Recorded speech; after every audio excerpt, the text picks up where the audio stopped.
Hello everyone, welcome back to another video. और आज हम बात करेंगे सीजीपीटी काउंसलिंग से रिलेटेड। एक बहुत बड़ा अपडेट आया है। तो राउंड वन के बाद अब राउंड टू की सीट मैट्रिक्स ऑफिशियली रिलीज़ हो चुकी है।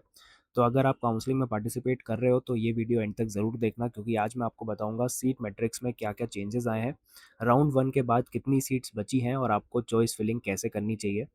तो शुरुआत करते हैं। सीजीपीटी काउंसलिंग जो अथॉरिटी है, उन्होंने अपनी ऑफिशियल वेबसाइट पे राउंड टू के लिए अपडेटेड सीट मैट्रिक्स रिलीज़ कर दिया है। इसका मतलब ये है कि अब कॉलेजेस में कितनी सीट्स बची हैं, किस ब्रांच में क्या सीट्स बची हैं, तो वो सब अपडेट हो गया है। तो मैं उसका कमेंट्स में या डिस्क्रिप्शन में लिंक डाल दूंगा, तो वहाँ से आप चेक कर सकते हो। अब सिंपल लैंग्वेज में ये समझो कि राउंड वन में जिन स्टूडेंट्स ने सीट ले ली है, अब उनकी सीट्स रिमूव कर दी है, और जो सीट्स खाली रह गई हैं वही अब राउंड टू में दिख रही हैं और वहीं पे आप एडमिशन ले सकते हो।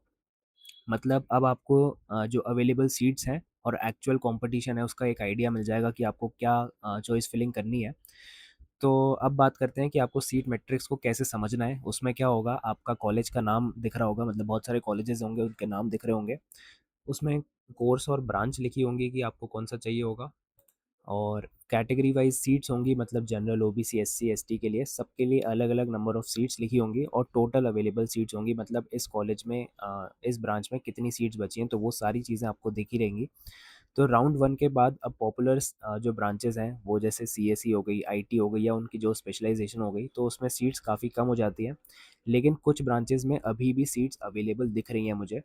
तो अगर आपका रैंक एवरेज है तो आप सिर्फ टॉप कॉलेजेस मत भरना, अपना ड्रीम कॉलेज तो भरना ही, उसके बाद आप मिड रेंज वाले भी कॉलेजेस भर सकते हो, और फिर सेफ कॉलेज भी भरना, जिससे कि आपका राउंड टू वेस्ट ना हो, क्योंकि राउंड टू में कंपटीशन और टाइट हो जाता है, थोड़ा ज़्यादा बढ़ जाता है। तो राउंड टू की काउंसलिंग प्रोसेस अब कल से चालू हो जाएगी और अलॉटमेंट आपका 25 जुलाई को होगा।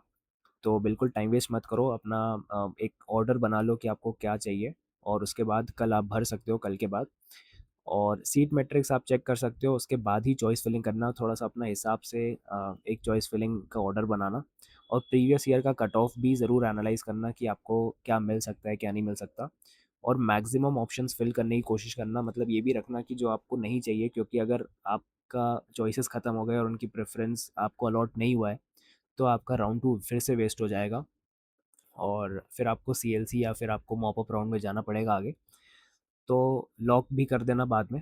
और ऐसे ही अगर कुछ डाउट्स हो तो कमेंट्स बताना, कोशिश करूँगा मैं रिजॉल्व कर दूँगा। Thank you.